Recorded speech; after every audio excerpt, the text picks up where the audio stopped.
301장 찬송하십시다. 301장.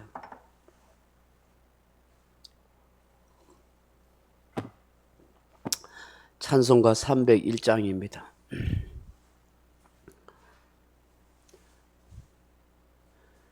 지금까지 지내온 것 주의 크신 은혜라.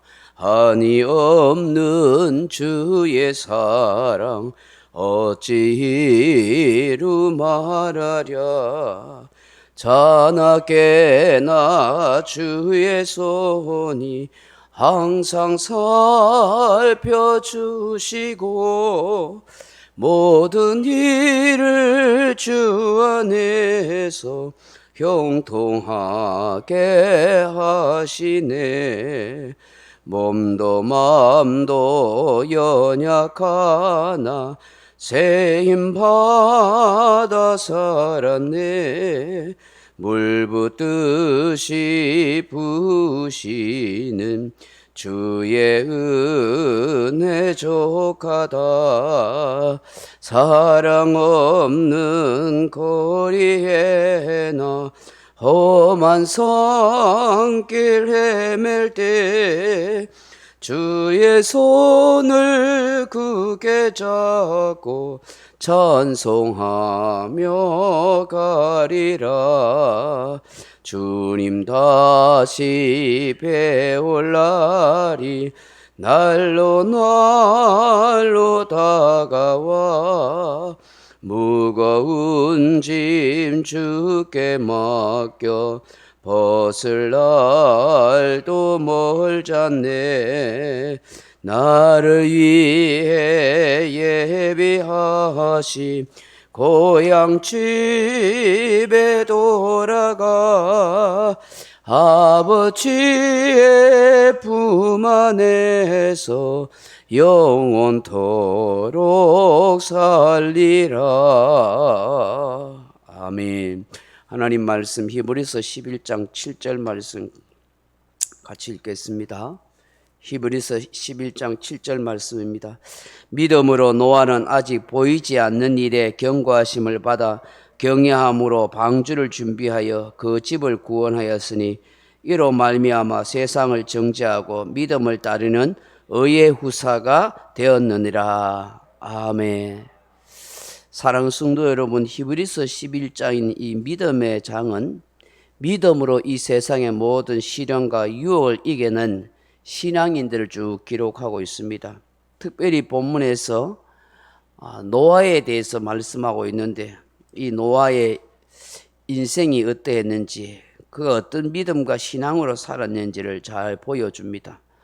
노아는 우리가 알다시피 하나님께서 이 세상 사람들을 홍수로 멸망시키겠다 했을 때 그 말씀을 믿고 방주를 준비함으로 그의 가족과 함께 살아난 유일한 인류인 것을 말씀하고 있습니다.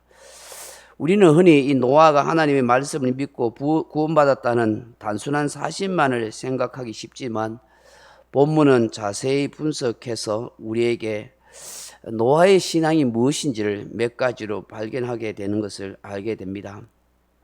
노아의 믿음이 어떠한 결과를 가져오게 됐는가 하는 것을 본문을 통해서 한번 생각해 보십시다.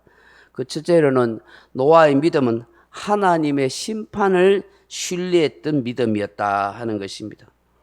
노아가 가졌던 믿음은 우리가 흔히 관념적으로 알고 있는 자기 확신의 믿음이 아니라 당시 인간들의 죄악을 보고 하나님께서 사람 지었음을 한탄하시고 그들의 악한 것에 대해서 하나님이 심판하시는 그 예견된 믿음을 갖고 있었다는 것입니다. 7절 말씀을 보십시오. 믿음으로 노아는 아직 보이지 않는 일에 경고하심을 받아라고 그렇게 말씀하고 있습니다. 여기에 경고하심을 받아 하는 말이 크레마타조 하는 말인데 계시를 받다 하는 뜻입니다. 하나님으로부터 특별한 계시, 지시의 말씀을 받았다 하는 것입니다. 많고 많은 사람들 가운데 하나님께서 노아에게만 특별한 계시를 주신 것입니다. 우리는 이를 두고 은혜를 입었다라고 그렇게 말합니다. 창세기 6장 8절에 보면 그러나 노아는 여호와께 은혜를 입었더라 그렇게 말씀합니다. 타락하고 악한 세상을 하나님이 홍수로 싹 쓸어버리겠다고 하셨는데 그 중에 특별한 은혜를 입은 사람이 바로 노아였다 하는 것입니다. 은혜란 말은 히브리어로 헨이라는 말인데 은총, 긍휼, 자비를 받았다 하는 것을 말씀하는 것입니다. 이런 노아가 뭐 타고나거나 뭐 인기가 많아서 특별한 은혜를 입은 게 아닙니다. 그가 재주를 많거나 뭐 뛰어난 게 있어서 그런 것이 아니라 하나님께서 인간들을 쓸어버리는 중에 멸망시키는 중에 특별히 뽑고 선택해서 그에게 은혜를 입게 하셨다 하는 것입니다. 그만을 살려두셨다 하는 것이죠. 우리가 생각해 보기에는 아마도 그가 그 타락한 세상 가운데서도 그래도 믿음으로 살려고 하나님 앞에 바로 살려고 애를 많이 썼던 것 같아요. 그렇기 때문에 그 심판 중에라도 하나님의 긍휼이 이 노아에게 임한 것 같아요. 여러분 지금도 마찬가지입니다. 언젠가는 이 뭐 불로서 이제 세상을 심판할 날이 오겠지만 그런 불로 심판하는 세상 가운데서도 하나님의 은혜를 입은 사람이 있다 하는 것을 알게 됩니다. 그 은혜를 입을 사람이 누굴까요? 하나님을 경외하는 믿음으로 사는 성도가 아니겠습니까? 그런 믿음의 사람, 그런 하나님을 잘 경외하는 사람이 저와 여러분이 다 될 수 있기를 축복합니다. 오늘 본문 보십시오. 믿음으로 노아는 아직 보이지 않는 일에 경고하심을 받아 무엇함으로요? 경외함으로 방주를 준비했다 하는 거예요. 이게 경외하다는 말이 율라베오마 하는 말인데 좋게 받아들이다 하는 뜻이에요. 좋게 받아들이다, 선하게 받아들이다. 그러니까 경건한 두려움으로 하나님의 말씀하신 걸 계시한 것을 그대로 그게 선한 뜻으로 받아들였다는 거예요. 아하, 이게 하나님의 뜻이구나. 세상을 심판하겠다는 게 하나님의 계시구나 하는 것을 깊이 생각하면서 그대로 수용하고 받아들인 거예요. 그가 계시된 하나님의 말씀을 듣고 이 세상은 타락하고 심판할 수밖에 없다는 것을 충분히 생각했던 거예요. 그 오늘날 우리가 이런 세상을 보면서 야 말세다 이렇게 하잖아요, 그죠? 너무나 악해져 가는 걸 보고 말세다 하는 것인데 성경 말씀대로 세상이 되어 가는구나, 그걸 하나님의 심판에 가까이 왔구나 하는 것을 우리가 어떻게 해요? 인식하고 깨닫고 받아들이게 되는 거예요. 그런데 인식하고 깨닫고 받아들이는데 똑같이 우리도 그러면 세상의 타락한 문화와 제약에 그대로 휩쓸려 살아가야 되겠어요? 그런 가운데서 우리가 더 믿음으로 경건하게 바르게 살아가려고 애를 써야 되고 늘 주님 앞에 회개하는 심령이 되려고 그렇게 노력을 해야 되는 것이죠.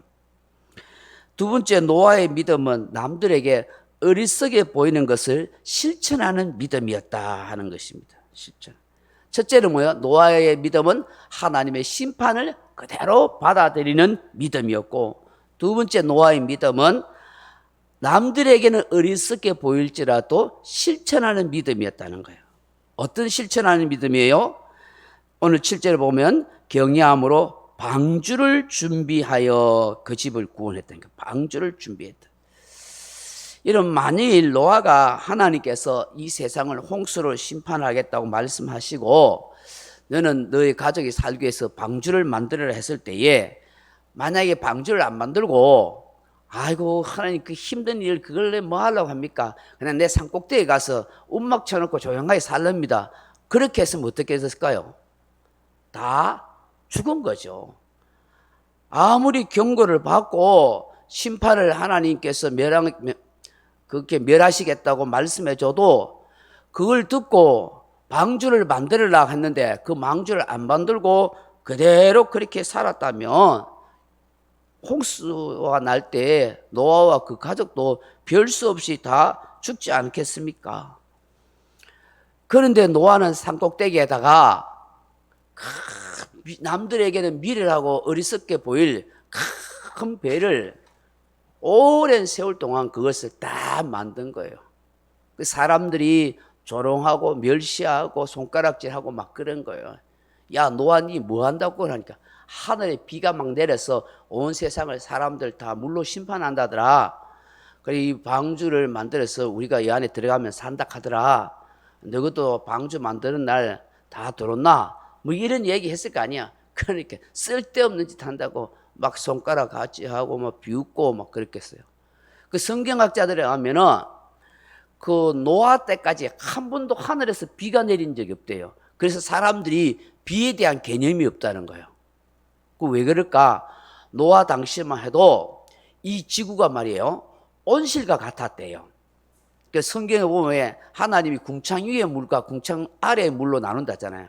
이 지구가 있는데 이 지구를 둘러싸고 있는 이 대기권이 물로서 둘러싸 있대요. 지구가 노아 홍수 전에는 물로서 둘러싸 있어서 마치 온실같이 돼가지고 그 자체로 물이 오지 않아도 물이 없어도 어떻게 해요?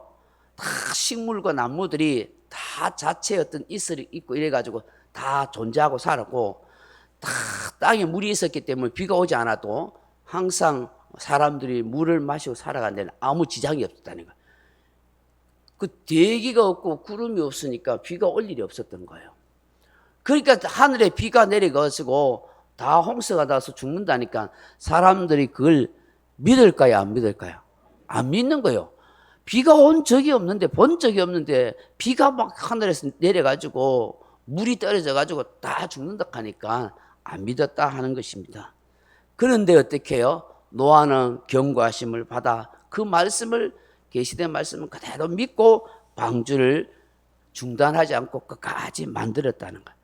이런 실천이 있는 믿음, 이런 순종하는 믿음이 결국 그와 그 가족을 살렸다. 저도 여러분도 말씀을 그대로 순종하고 실천하는 믿음을 가져야 되는 거예요. 성경 말씀 오고는 뭐 따져 쌓고 이거는 내가 할 수 있고 이거는 내가 할 수 없고 그렇게 하면 안 되는 거예요. 사람들은 자기의 생각과 논리나 혹은 내 환경과 상황을 비추어서 요거는 내가 실천하고 요거는 안 하고 그런 경우가 있단 말이에요. 근데 성경은요 하나님 말씀이기 때문에 그대로 말씀대로 하려고 해야 돼요. 말씀대로. 그게 제일 지혜롭고 복된 자예요. 네 번째 노아의 믿음은 세상을 정죄하는 행동의 믿음이었다는 거예요. 이런 노아가 산 위에 방주를 만들 때 모든 사람들은 다 미쳤을 거라고 그렇게 했을 거예요. 항구에 나가서 큰 배를 만드는 것도 아니고 산꼭대기에다가 배를 만들어 놓고 홍수를 경고하니까 어느 누가 미쳤다고 생각 안 했겠어요. 그럼에도 불구하고 노아가 다 방주를 만들고 사람들에게 경고했을 거예요. 이 방주 안에 들어오지 않으면 다 죽을 것이라고 그렇게 심판을 말했을 거예요. 결국 어떻게 해요? 다 홍수가 났어요. 근데 성경에 보면은 하나님이 홍수 나기 전에 방주 안에 뭐가 다 들어왔어요? 다 이 세상에는 각종 짐승들과 곤충들이 쌍으로 다 들어오잖아요. 그런데 노아와 노아 가족 8명 외에는 다른 인류의 사람은 어떤 사람도 안 들어왔어요. 그래서 방주의 문이 딱 닫히고 하늘에서 하늘이 뚫어져서 막 비가 내리고 땅에서 물이 솟아나고 완전히 온 세상이 물로서 완전히 막 뒤집어졌을 때 그때서야 사람들이 어떻게 해요? 죽어가면서 뉘우쳤을 거란 말이야. 그 노아의 방주를 보면서 사람들은 허우적대가지고 물에 빠져 죽으면서 야 노아가 하는 말이 맞았구나. 우리가 저 방주에 들어갔더라면 살았을 텐데 하고 막 후회했을 거고 어떤 사람은 좀 수영 좀 하는 사람이 있었으면 막 가가지고 뭐 방주문을 두드렸을 건데 열려집니까? 이미 한 문 닫은 구원의 문은 열려지지 않는 것이죠. 그래서 그 노아의 방주가 바로 세상 사람들에게 바로 심판의 방주가 된 거예요. 노아 가족들에게는 어떤 방주가 됐어요? 구원의 방주가 된 거예요. 구원. 성경은 이 방주를 뭐로 예표를 해요? 예수 그리스도. 예수 그리스도 안에 있는 사람은 생명을 얻고 살고 예수 밖에 있는 사람은 어떻게 해요? 구원이 없는 거예요. 세상을 향하여 예수 안으로 들어오십시오. 예수 믿으면 제사함 받고 구원 받습니다 하고 외치지 마. 사람들은 애나 내 주먹이나 믿으라고 그렇게 이야기하고 돈 믿어야 산다고 이야기하고 세상이 나를 구원하는 것처럼 사람들이 안 듣잖아요. 그래서 마지막 심판 때가 되면 어떻게 해요? 야, 예수 안에 구원이 있었구나. 후회해도 어떻게 해요? 소용이 없는 거예요. 때는 늦는 거예요. 그래서 성경은 지금 보라, 지금은 은혜 받을 만한 때요. 지금은 구원의 때라 그렇게 이야기해요. 지금 살아있을 때가 바로 방주 안으로 예수 안에 들어와서 구원 얻을 때인 것이죠. 그런데 택한 백성은 다 말하면 때가 되면 구원의 방주 안에 예수 안에 들어와서 그렇게 구원을 받을 수가 있는 거예요. 그럼 우리는 뭐 해요? 듣든지 아니 듣든지 외치는 거예요. 말해 주는 거예요. 예수 믿어야 구원받고 천국 간다. 안 그러면 죽음이고 멸망이고 지옥입니다. 여러분 복음은 단순한 거예요. 복음은 단순한 거예요. 믿음으로 구원 얻는다. 예수 믿으면 죄 용서 받고 구원 얻는다. 천국 간다. 영생 얻는다. 예수 믿지 않으면 죽고 지옥 가고 멸망당한다. 그거예요. 뭐 다른 얘기 할 거 없어요. 그 일을 우리는 이야기하고 전파해야 되는 거예요. 마지막으로 노아의 믿음은 의의 상속자가 되는 믿음이었다 하는 것이죠. 7절 말씀 다시 읽어봅니다. 믿음으로 노아는 아직 보이지 않는 일에 경고하심을 받아 경외함으로 방주를 준비하여 그 집을 구원하였으니 이로 말미암아 세상을 정죄하고 믿음을 따르는 의의 상속자가 되었느니라. 아멘. 여러분 의의 후사, 의의 상속자가 되었다는 것은 무슨 의미인지를 생각해 봐야 돼요. 이건 뭐 해석에 따라서 여러 가지 의미를 생각할 수 있지만 한마디로 말하면 홍수로 구원받았을 뿐만 아니라 예수 그리스도의 속죄 사역을 통한 영혼의 구원을 받았다는 것을 말씀합니다. 다시 말해서 하늘나라 영생을 받을 수 있는 의로운 상속자가 됐다 하는 거예요. 제가 앞서 방주는 뭘 상징한다 했대요? 예수 그리스도를 상징한다 했잖아요. 그렇지 않아요? 그 믿음으로 우리가 의로워지잖아요. 믿음으로 의롭다 여기잖아요. 그래서 우리가 뭐예요? 의인이 됩니다. 여러분 우리가 무슨 뭐 착해서 의인이고 선한 일만 해서 의인이 아니라 왜 의인이 되는 거예요? 예수님을 믿음으로 의인이 되고 의롭다고 인정받는 거예요. 예수님께서 하나님의 의를 십자가를 통해서 이루어 놓으셨기 때문에 그 의가 나에게 어떻게 해요? 전가가 되는 거예요. 전가가 되는 거예요. 나는 하나도 의가 없는 죄인 투성이에요. 오염된 그런 악한 인생이에요. 그런데 예수님이 완전한 의가 되시고 그 십자가를 통해서 하나님의 공의와 사랑을 성취하셨어요. 그래서 하나님이 예수님을 통해서 의롭도록 만들어 주신 거예요. 내가 믿을 때 그 의가 나한테 어떻게 온다고요? 전가가 되는 거예요. 그래서 나를 믿음을 보시고 어떻게 해요? 나를 의롭다고 하시고 의인이라고 하시는 거예요. 그러면 노아가 의의 상속자가 됐다는 건 뭐예요? 바로 하나님의 그 심판을 믿음으로 구원을 그 방주를 만들고 그 방주를 통해서 구원을 받았잖아요. 그것은 곧 예수 그리스도를 믿음으로 구원받았고 예수 그리스도를 믿음으로 의로운 자라고 여김을 받았다는 거예요. 그래서 노아의 믿음을 통해서 오고 오는 모든 세대 사람들도 믿음으로 의로 상속받는 사람이 되도록 했다. 그러니까 노아가 의의 뭐라고요? 표상이라는 것이죠. 의의 모델이라는 것이죠. 아, 노아처럼 믿음을 가지면 방주 안에서 구원을 받는 것처럼 우리도 예수 안에서 구원을 받고 예수 안에서 의로운 인생이 된다. 그게 노아가 의의 상속자가 되었기 때문이다 하는 것을 말씀하는 것이죠. 사랑하는 성도 여러분, 예수님께서도 마태복음도 그렇게 공간복음에서 말씀하시듯이 노아의 때를 기억하라고 하셨잖아요. 홍수로 세상을 물로 심판하지만 마지막 때는 불로서 심판한다고 말씀하셨잖아요. 그래서 노아의 때와 롯의 때를 기억하라고 하셨는데 사람들은 그 때를 깨닫지 못하고 흥청망청 살다가 다 심판 갔어요. 근데 그 심판 당할 때까지 사람들의 모습이 어땠다고 했어요? 시집가고 장가가고 장사하고 일하고 살았다는 거예요. 똑같이 일상생활을 했다는 거예요. 그런데 심판할 때까지 못 깨달았다고 성경은 말씀하잖아요. 오늘 우리 시대가 그와 똑같은 거예요. 그러므로 지금도 여러분 장사하고 일하고 시집가고 장가하고 그렇게 일상을 살다가 졸지에 하나님의 심판이 있을 수 있다는 걸 우리가 알아야 돼요. 그 말씀의 경고를 잘 새기면서 우리가 믿음으로 잘 살고 준비해야 될 줄로 믿습니다. 명령과 선포합니다. 1. 나는 주님의 은혜로 모든 일에 날마다 점점 더 좋아지고 있다. 나는 오늘부터 다른 사람을 비난 원망하거나 비판 판단 정죄하지 않겠습니다. 나는 하나님 다음으로 나를 사랑한다. 나는 나를 사랑한다. 교만은 독약이다. 그 어떤 경우에도 감사합니다. 나는 내 안에 살아계신 예수님 때문에 행복하다. 있을지어다 그대로 되니라. 좋았더라. 아멘.